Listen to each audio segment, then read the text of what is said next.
All right, hello, rockers, rollers, and heavy metal maniacs. It's the Meista from Brews and Tunes. Cheers. I am beside myself with excitement today. Very, very excited to be chatting with the one and only, the legendary drummer, Mr. Dave Hogg, of course, of the mighty Angel Witch, as well as several other bands. Dave, how are you doing today? Um, Very good, thanks. Awesome. Yeah, nice to join you Pardon? and, and everybody in the USA. Nice to join you. Oh yeah, yeah. Very nice to meet you, and I'm so excited to chat with you. I mean, you're one of my all-time favorite drummers. Probably, I think you and I have chatted before, off camera, and I was telling you last week that I mean, as far as albums go, metal albums go, just the influence. Angel Witch, the very first Angel Witch album, I've got a copy right here is for me is Oh, one of the most influential albums of all time. Just incredible, and especially I think along with the songwriting, but the real strength on this album I think is the rhythm section. I think it's you and the late great Kevin Riddles. I mean, I think yeah. you're that rhythm section to me is just it stands up there with Geezer Butler and Bill Ward, and I mean it's one of the all-time great rhythm sections on that album. Flattered. Thank you very much.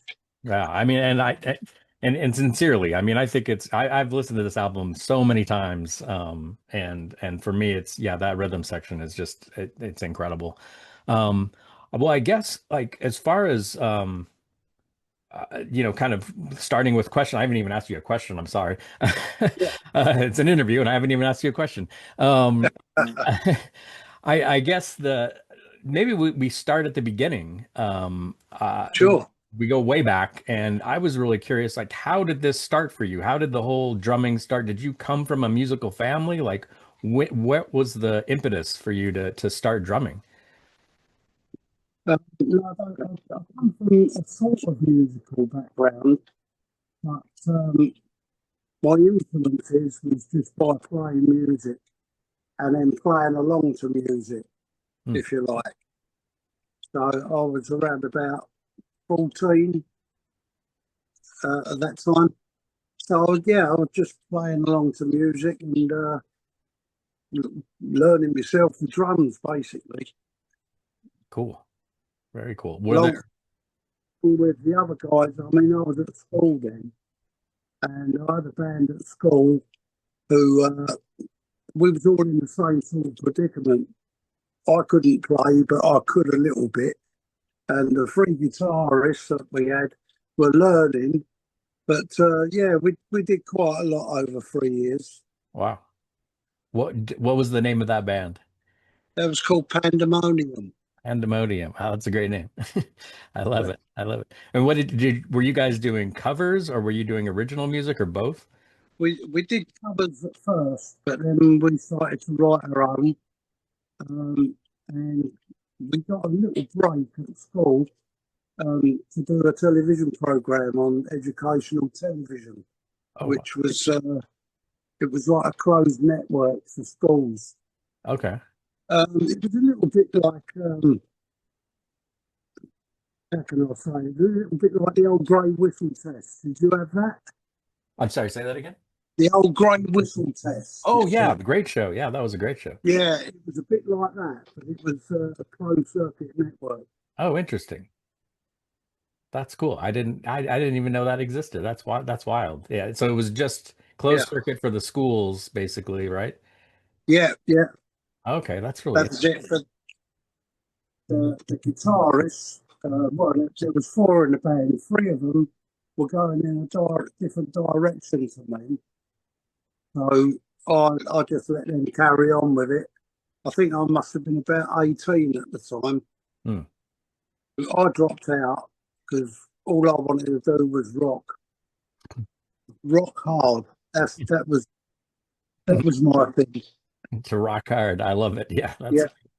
so was it around that time that you joined up with uh Blackjack Shellac, or was that Uh, late? Shallaque was after I was fired from Angelwick Oh, around about not around about 1980. So that was quite a bit, a few years further on, if you like. oh, okay. I see.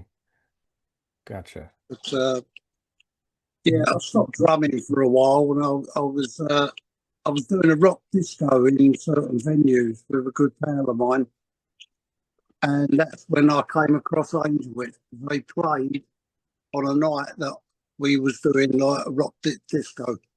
Hmm. Interesting. Yeah, so you just you happened to see them then, I guess, right? Yeah, And yeah. how did you get involved with, because obviously they had a drummer at the time. And Uh, was that who was drumming at that point? I'm trying to remember. I can't even I remember. think it might have been Steve Coleman, Oh, okay. Gotcha. and he was going into more commercial sort of music. Um, I don't know whether he was sacked from Angelwich or whatever, but when I was doing this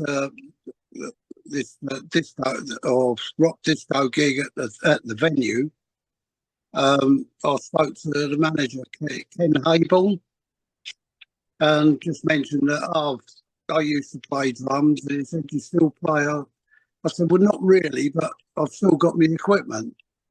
And he said, "Well, come down for an audition." Hmm.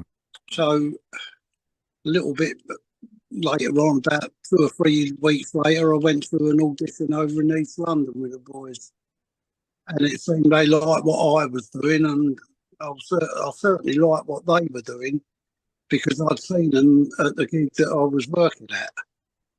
Nice. And that would have been like 1978, right? 77? 77. 77. Okay. Wow. Wow, that's wild. It's interesting, like like trying to put it in perspective and during at the time frame.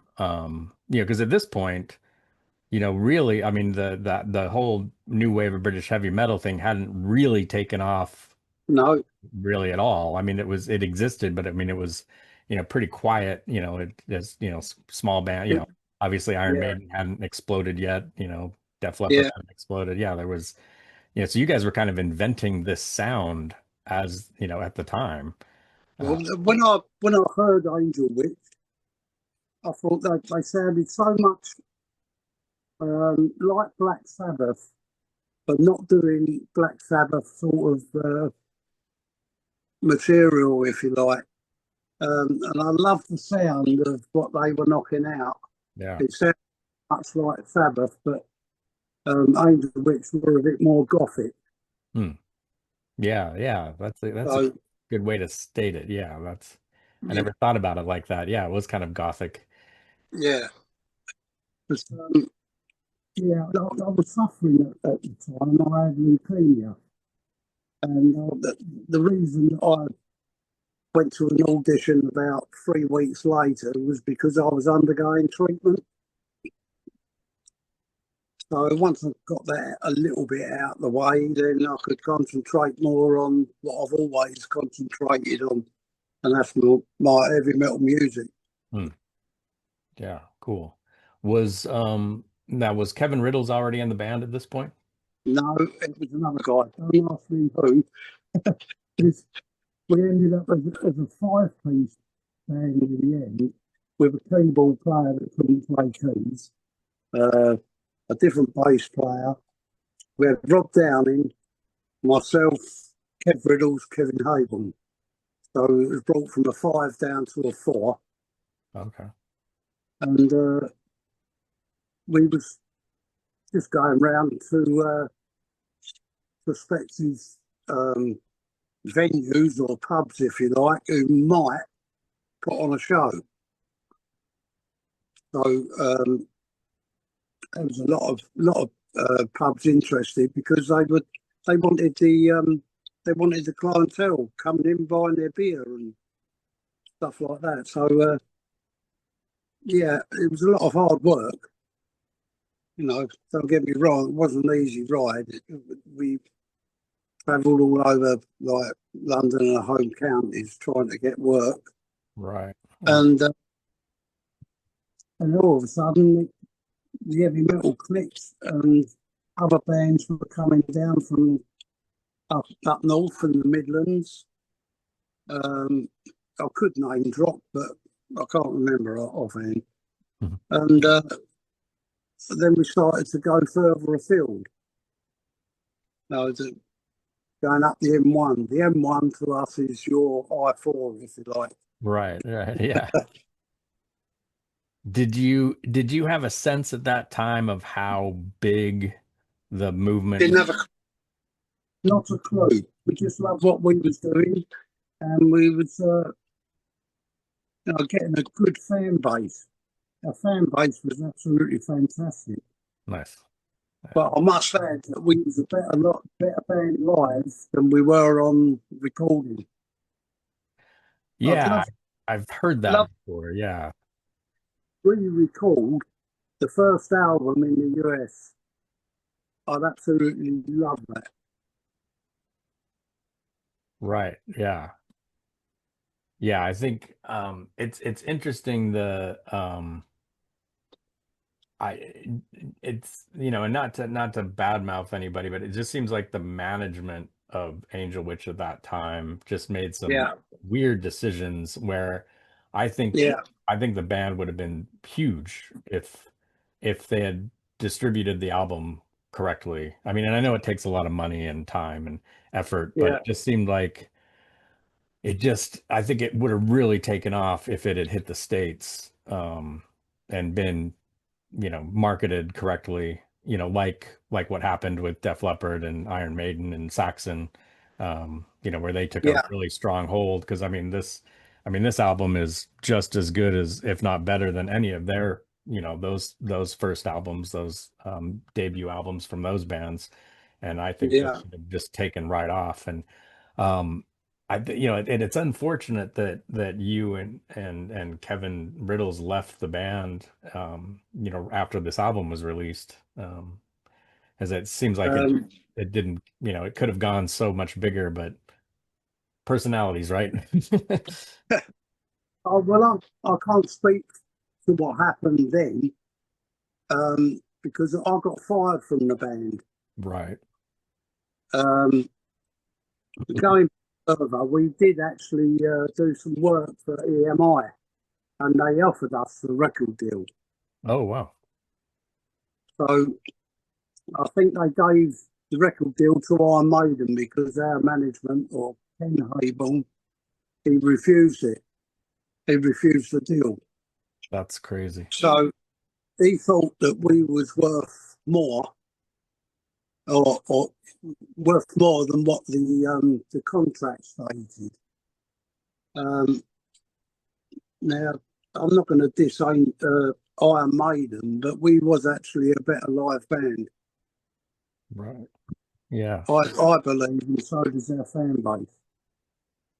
It's really unfortunate that Kevin decided to, go Yeah, against that contract, to not take I've actually asked Kevin Riddles before he passed, why did Angel Witch sack me?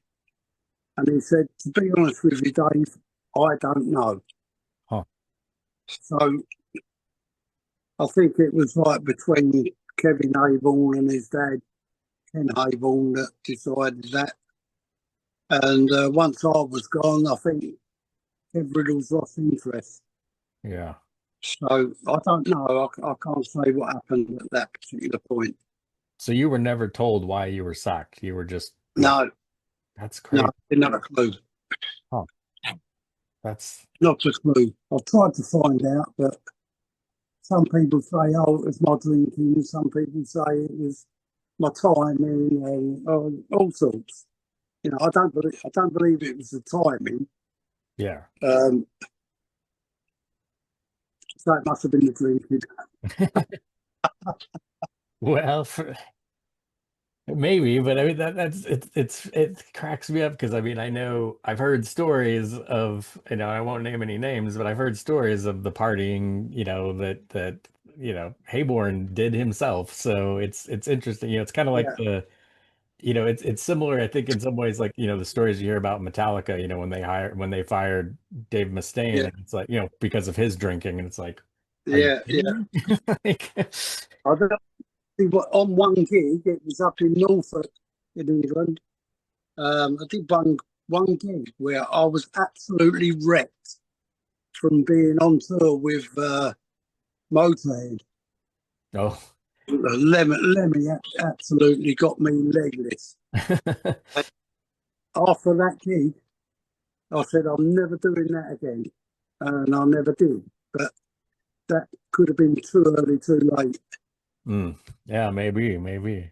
I can't even, that sounds incredible. I mean, the early Angel Witch and early Motorhead playing together, that's incredible. I bet that was an amazing show. Yeah, oh, yeah, we was on tour with them. It was just crazy. Wow. Really was crazy. Yeah, I would imagine those times and those bands, and especially in their early days. I mean, it must have just been just an electrifying, time to be Yeah, playing and to be in the audience and to be on stage, and to be part yeah, of that. I mean, it must have been pretty amazing to be part of it that scene. was. I loved every minute of it. I loved waiting to go on stage. Uh, the two Kevins were a little bit, yeah, the pants were going, if you like, you know.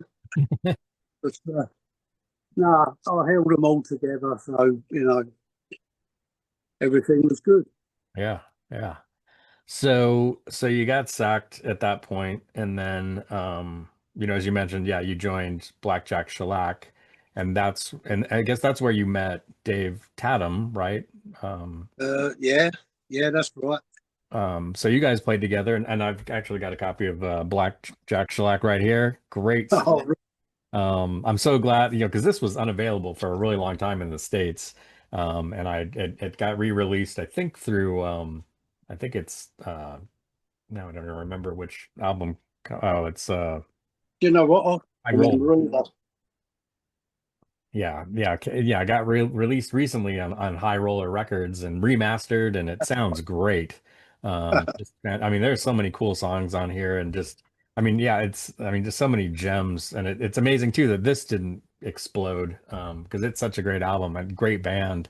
Um, but I guess that was kind of, the you know you left to go back to Angel Witch. I guess, because Yeah, after after you got sacked, I mean, Angel Witch didn't do, I mean, they kind of collapsed, it seemed like, yeah, and Kevin yeah. Riddles left as well. I don't know, did Kevin get sacked or did he quit? I don't know. This is what I'm saying. I don't know what happened from the time I got sacked. I don't know what happened to Kevin Riddles. Okay. I believe he lost interest, Hmm. but it was about 2 or 3 years later. I had to go with Blackjack Shallaque. We did a few gigs, but it wasn't going anywhere. Um, I think the heavy metal thing had left, jumped on the boat and left for America at that particular point. Right. Whoever got on the boat went further. Whoever didn't got, like the War Band. They were a great band, good friends of mine. Um, they didn't do much. Yeah, that's too bad. Even though they got signed to Atlantic Records, they didn't do much. That's too bad. Yeah, that's unfortunate. That's weird timing, I guess. So, uh, so I'm curious, how did that come to be that you rejoined Angel Witch? Because, I mean, obviously Kevin Hayborn, he was it he reached out to you, or how did that transpire? Yeah, yeah. He turned up my house. I'm surprised he found out where I live because I'd moved. Him and his dad came back and asked me to rejoin. And after a little thought, I said, "Yeah, well, I'm not doing anything. I may as well get back with it." But we did the second album.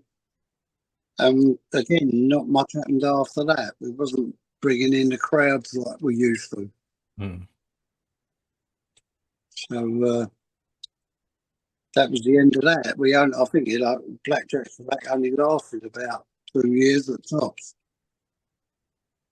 Right. Yeah. Yeah. I think, yeah, it seemed like it was a short period of time. Um, Yeah, yeah. and that's when I rejoined Angel Witch again.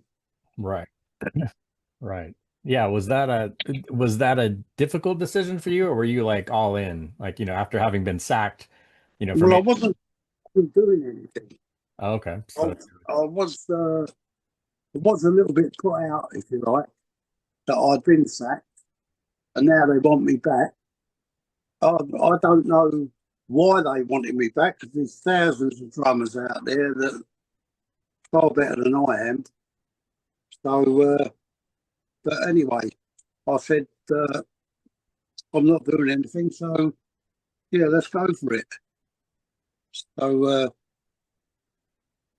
put my point into the songs, and like I did on the first album, even though I never got credited for it. oh wow. So Um, yeah, and when you rejoined, you brought Dave Tatum along as your drum tech, right? From yeah, Blackjack Shallaque, and then he ended up singing because I guess Kevin Hayborn was having some vocal problems. yeah, Um, you're right.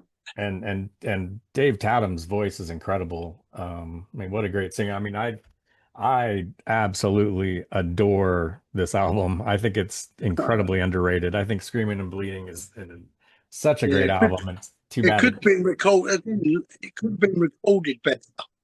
yeah, Um, yeah, you know, both albums. I think if we'd have done them in the States, you'd hear the power of the band. yeah, yeah, But yeah, Kevin had problems with his vocals, so Saturn one night said, "Well, look, I'll come on. I know all the songs because you've been travelling with us," and he gave it a shot. And he was brilliant, but his voice didn't fit Angel Witch, if you like. yeah. Yeah, it is a very different range than Kevin's for Yeah, a different sound. Um yeah, how did the fans take that? I mean, do you think that was part of the problem as far as the album not doing as well as just because it was a different vocalist? yeah, it was all distributed differently as well. I think we was on Kilowatt Records, was we?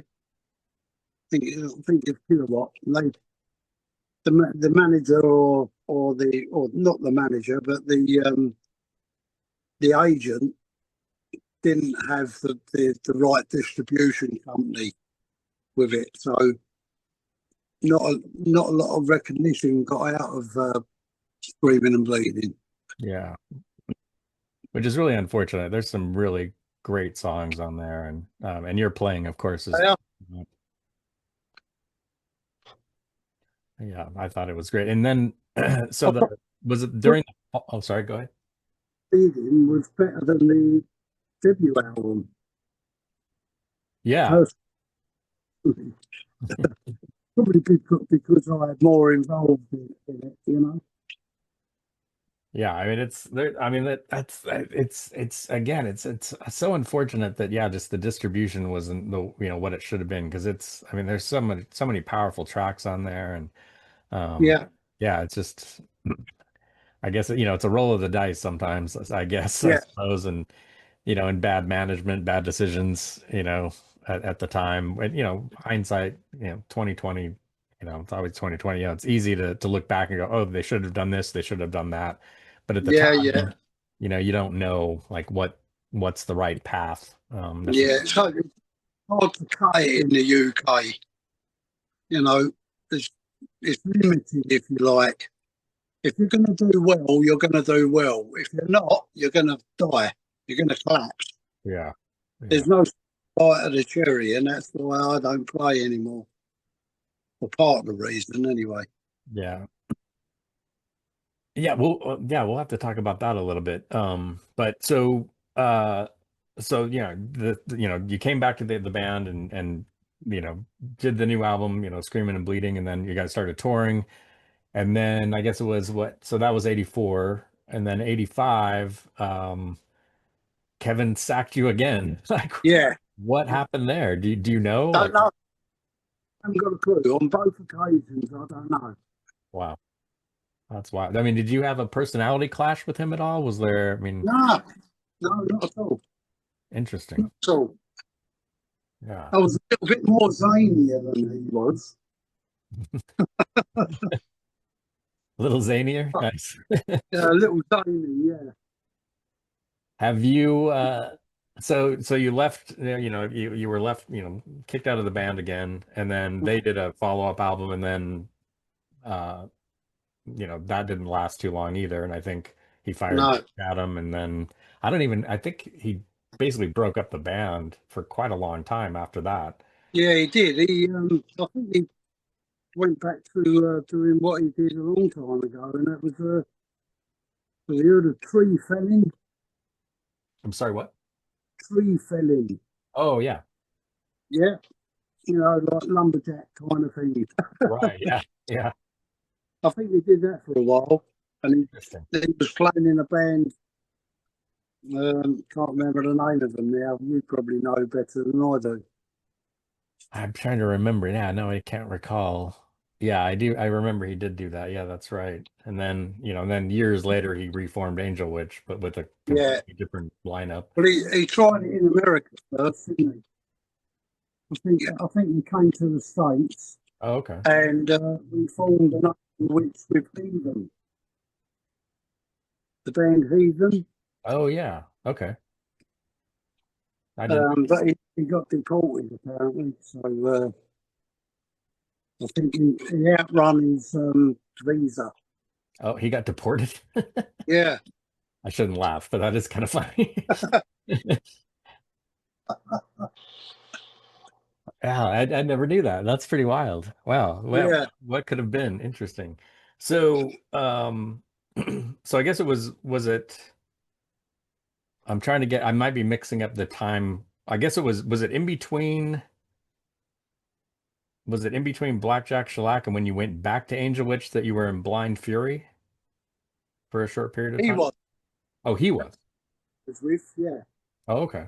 That's the band Kevin Riddles was with, Blind Fury. Oh, okay. Gotcha. And he did a bill with that, and then he jacked it in, and then he done his lumberjack kind of stuff before picking up his guitar again. Interesting. I never knew that. That's pretty wild. Huh. So after you left Angel Witch the second time in Yeah. 85, what did you do after that? What No, was I didn't do anything. really? Um, Sometime like about 10 years later, I did I wouldn't say management, but I'd say guidance with a band from Mexico, Oh, the band Split Heaven. interesting. Great. Yeah, I did a little bit of guidance for them, and they ended up on an album from Germany. Okay. Everything was, my input was worth it, if you like. Interesting. I didn't know about that. That's really interesting. Wow. Did Yeah, How long did you do that for? couple of years, I think. Okay. Yeah, just a couple of years, just over the internet and giving them a bit of advice here, there, and everywhere.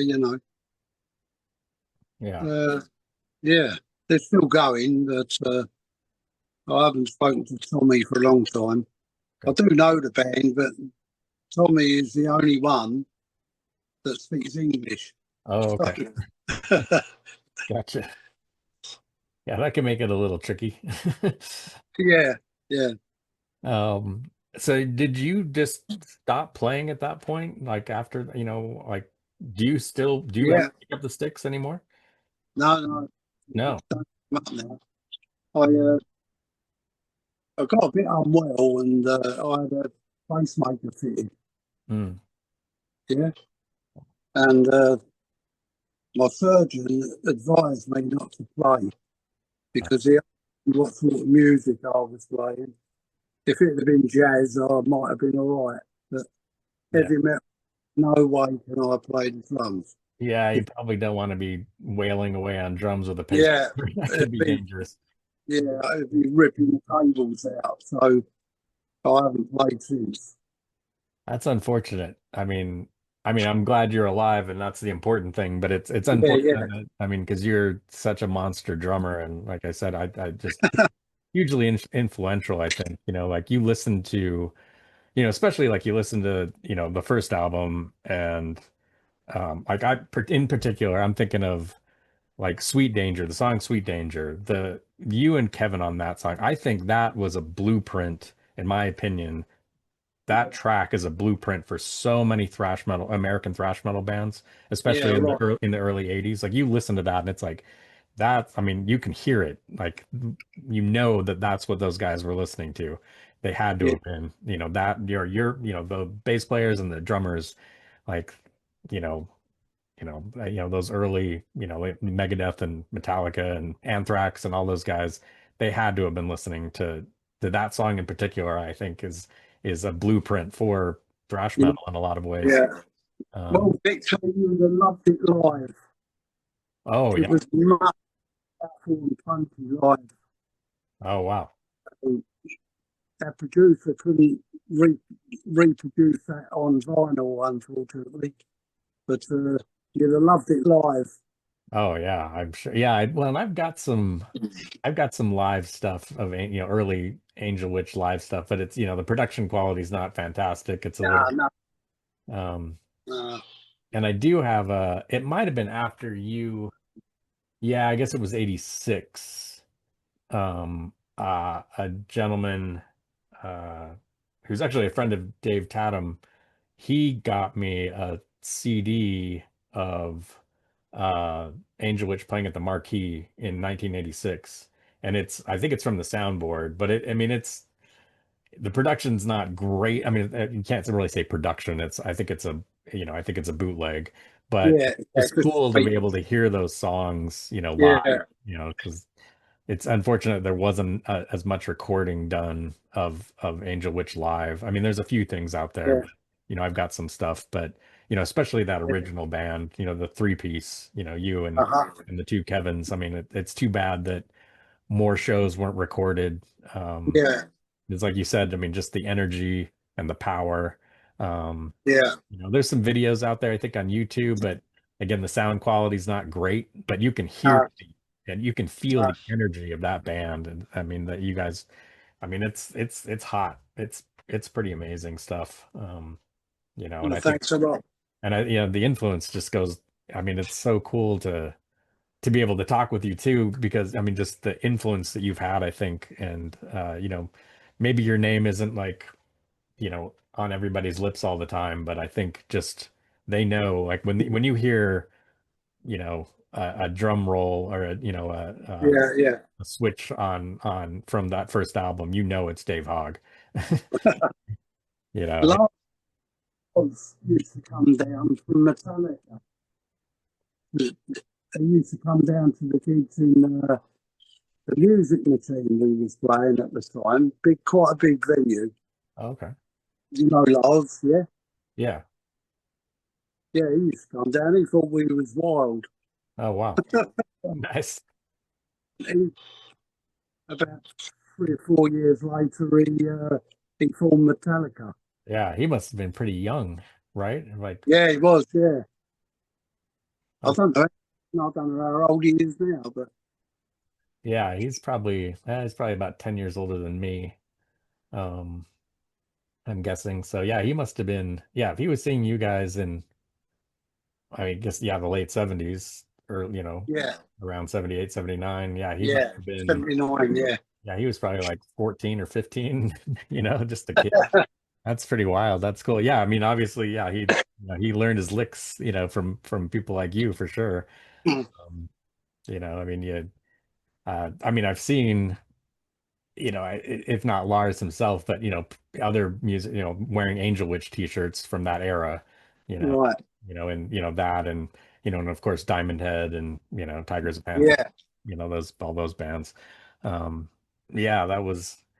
Did you hobnob with some of those other bands? Did you guys hang out? Was it, as a fan, it's easy to romanticize about a movement, and you think, oh, everybody they were all friends and they all hung out together, and then you find out they didn't even know each other. People didn't even know each other or even know of the other bands. Um, We sort of bumped into them, if you like. At a BA, yeah, sure. But to hang out, we didn't have time to do that. So, it was like, meet them, have a drink. How you doing? Let's see you on stage. Like, I don't know, try Tang Tang. Have you heard of that? oh yeah, great band. Yeah. Yeah, that sort of thing. More band. I should have wrote a list, really. I do know who I hung about with, but as hanging about as such, we did a gig, watched the next couple of bands, and then we was off to the next gig. Yeah, So I didn't really have time to hang about and have a lot of fun. I had a lot of fun with Tank. Have you heard of Tank? I love Tank. Um, Mick is a great guy. Yeah, had lots of fun with them because they were on tour with us. Oh, cool. Oh, that'd be Uh, a great line. That's a great lineup. Angel Witch yeah, Tank. Wow. yeah, Angel Witch, Tank, Girl School, and Motorhead. Oh, wow. I And can't even. occasionally, uh, Saxon came in on a couple of the gigs. Oh, cool. Yeah, that's like a dream. That's like a dream show for me to yeah, to see Angel Witch Tank, Girl School, and Motorhead together. That's insane. Yeah, Like yeah, that. I mean, that's like a fantasy dream lineup for me. I mean, that is incredible.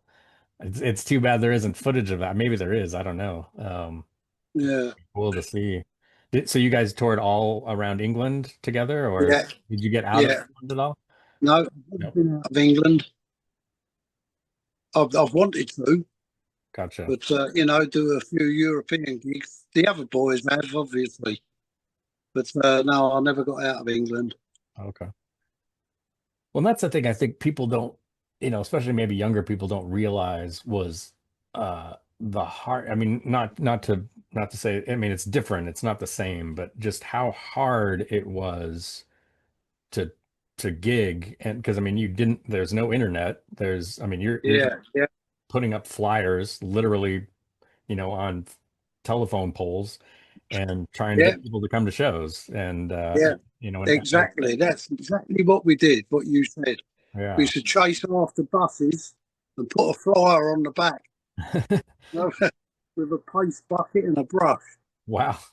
That's Yeah, try to get people to come. Yeah, it's amazing. Yeah, And it's cool that, that bands were able to be successful and play and you look yeah, at how now, not to say that it's necessarily easier, but I mean it's different, but I mean just the fact that you can create a flyer and post it on Facebook or Instagram and you have access to thousands if not millions of people, yeah, whereas then it was, yeah, you're just going town to town and yeah. trying to get your name out there, and it was all about word of mouth and people Yeah. trading tapes, you know?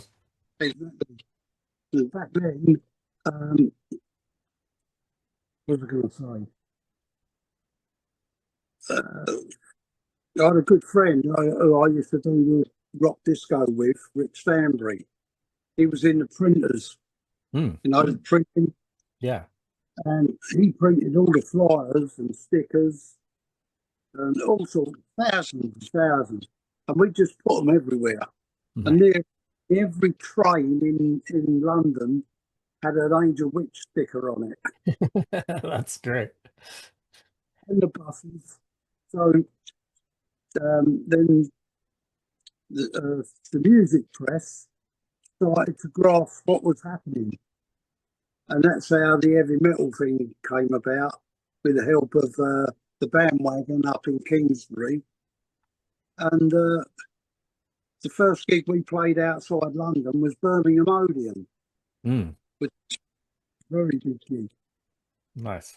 and people that have heard of us before we've even been here. Wow. So, we relied on the media that way. Nice. Yeah. Yeah, it's crazy to think back, and I mean it's a while ago, but it wasn't that long ago, and to think that just how different, like you said, I mean just putting stickers on trains and Yeah, just the word of mouth. And I mean that's how it happened. I mean, I remember, and I think that was what was so frustrating for me living in the States as a teenager, was I would read about bands like Angel Witch and Saxon. And I mean, Saxon was more accessible, but you'd read about Angel Witch in the magazine, in the metal magazines, and but you couldn't find it. Like here in the state, it was impossible to find. I mean, now it's accessible, especially with the internet, but and yeah, things have been remastered and put back out. Um, but back then it was really hard. You'd hear about these bands, and I just search and search and trying to find anybody that had access to it, and like trying to yeah, trade tapes, like, hey, I'll trade you Metallica for Angel Witch, like yeah, yeah. trying to track that down. I mean, Mm, it's kind of cool. It was a fun hunt, but now it's so accessible, which is great. But yeah, it's interesting just how times have changed and how easy it is to find that music. Um, I mean, obviously you stopped playing because of health reasons. Um, do you miss it? Do you miss the city? yeah. Do you go to shows ever? I still go to amateur shows Cool. locally. Um, yeah, I love it. I love it. Love to see new bands trying to do what we was doing. Um, there was one band that you might get to go to the States, a band called Tail Gunner. Tail Gunner. Okay, I've heard of them. Yeah. Tail Gunner. Yeah, you'll be able to get their album on the internet, Okay. like just have a listen to on YouTube or something. Incredible young boys, absolutely incredible. Nice. I haven't seen them for a while, but I'll tell you a story about like the music press. Is that I went on holiday with Rob Downing over to Spain, Okay. and we used to walk over to this little private beach, and there's a shop there, like selling fruity vegetables, that sort of newspapers, cigarettes. Excuse me. And we was walking past these muscly, heavy metal kind of guys. And I said to Rob, "Don't look at them. Don't just look at them." Anyway, we got on with our day, They kept looking over at us. Did it the next day, they were looking over. I said, "Rob, they're still there." In the end, on about the third day or third or fourth day, we walked the same route that we did down to this beach. And these guys went, "Hey." Well, obviously, we had to look round. And he said, "Come here. Come here." I thought, "Oh my God, we're going to get our eggs kicked in here." And what he did, he pulled out this newspaper in Spanish, and there's me, Rob Downing, and Kevin Riddles and Kevin Abel on the front cover. Nice. That was mad. That was the only sort of interaction I got with Europe. Nice. That's awesome. That is great. Do you do you get recognized now? Like when you're out and about in the pubs and like No, not at no. all. No, not now. Okay.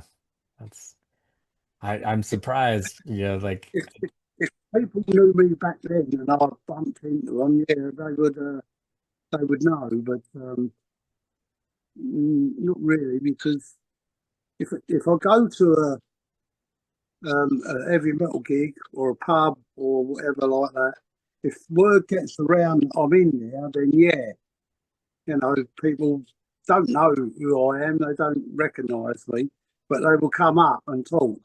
hmm. I know flattering. Yeah. But that's the only bit. I don't get. I'm not a public influence, if you like. Yeah, I'm always kind of amazed, like, yeah, like, these, you know, metal and rock legends like yourself, for me, like, just I can't imagine, like, yeah, going to a pub and like looking across and like, holy shit, there's Dave Hogg. Like, that would blow my mind. Yeah, that'd be pretty cool. Yeah, Um, I was curious, if you don't mind talking about it. I know, yeah, so you remained friends with Kevin Riddles, after, after Angel Witch, and yeah. I saw Kev about a year ago now, just as he was coming up to being unwell. hmm, But yeah, I used to go to his gigs here when when he had Titan, and he used to take Titan out and Baphomet because he's called Baphomet. yeah, So yeah, he usually played twice in the night. You know, first bit with Baphomet, second bit with Titan, or the other way round. But yeah, he used to go to his gigs. nice, nice. Yeah, it's cool that yeah, you were able to reconnect, and yeah, it's yeah, that was, I mean, he passed away, I guess, was last month or 2 months ago. I have no sense of time. Yeah, That was, about 2.5 months ago. yeah, that was, I mean, I knew he was ill, but that was a huge shock. Yeah, it was for me too. Yeah, You yeah, know, I didn't know he had cancer. I don't think he did. right. Because I recently spoke to Julie, his wife, and she said we didn't know. It was just about 3 or 4 weeks before he died that they found out. So that's a very short time, Yeah. you know. I guess in hindsight, maybe in some ways that's a good thing because he didn't suffer for a long time. Yeah, yeah, I mean, it was, yeah, like like we both said, it was shocking. It was, yeah, it just seemed like it came out of nowhere. yeah. I knew he'd had some health issues, but he seemed to be doing, because I think he had gigged not too long before, That's uh, right. Yeah, earlier in the summer. I think he had a show that he had posted about, I think it was a Baphomet show. yeah. Um, and I guess the Baphomet thing was, yeah, he was kind of playing like some of Angel Witch stuff, wasn't he? Like stuff from the first All, album. all, all of the Angel Witch stuff in Baphomet. Yeah, Oh, okay. Yeah, that's what I thought. Yeah, that would have been great to see too. Yeah, what a mad talent that guy had. Um, yeah, do you know, I've always wondered, like, what was his nickname was Skids. Do you know the origin of that? I don't. I've got speculations about it. Yeah. What do you think? Where do you think it came from? I think it came from again my mate Rick. Um, we was at a party one night and he found a pair of pants in the morning, pair of underwear, Uh, I and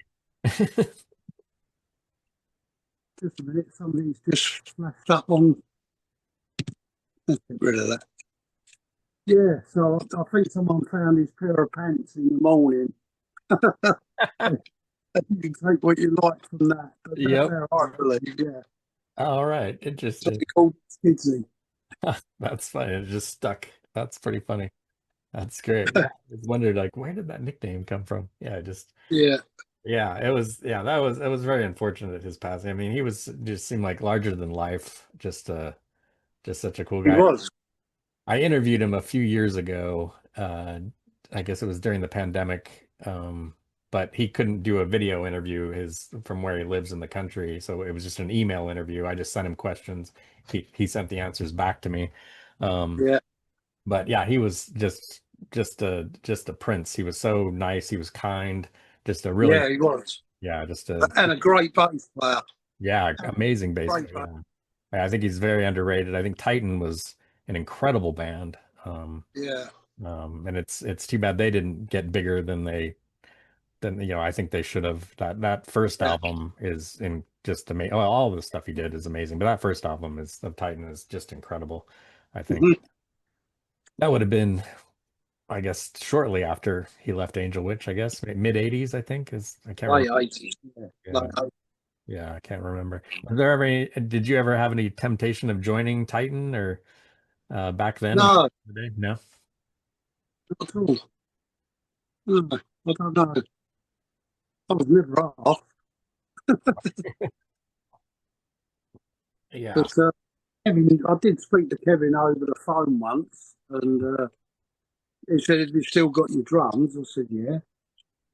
He said, "Well, get practicing." So I said, "Why? What's happening?" And he wouldn't tell me. Hmm. So I don't know whether he wanted me to join Titan, Baphomet, or go back with Angel Witch. I don't know. Interesting. But anyway, I never did, and he never asked again. So that was that. Interesting. Huh. Have you kept in? Do you have any contact with Hayborn at all? Have you talked to him over the years? I haven't spoke to Kevin Aborn in about 4 years, Okay. but I did do. And again, he wanted me to go and start jamming with him, but I thought, no, the once bitten, twice shy. I'm not doing that no more. Yeah. Yeah. Yeah. That makes sense. And are you still in contact with Dave Tatum? Uh, Very rarely, but I do. I think the last time I spoke to him was about 6 months ago. okay.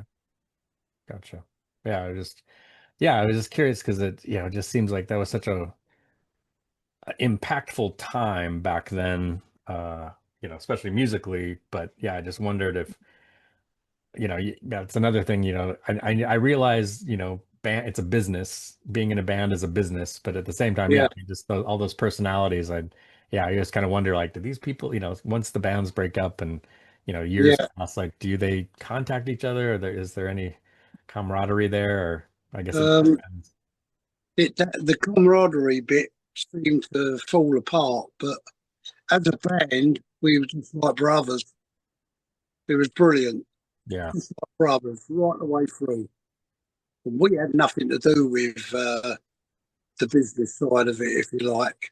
right. You know, decisions we left that all to Ken Abel and or who else was involved.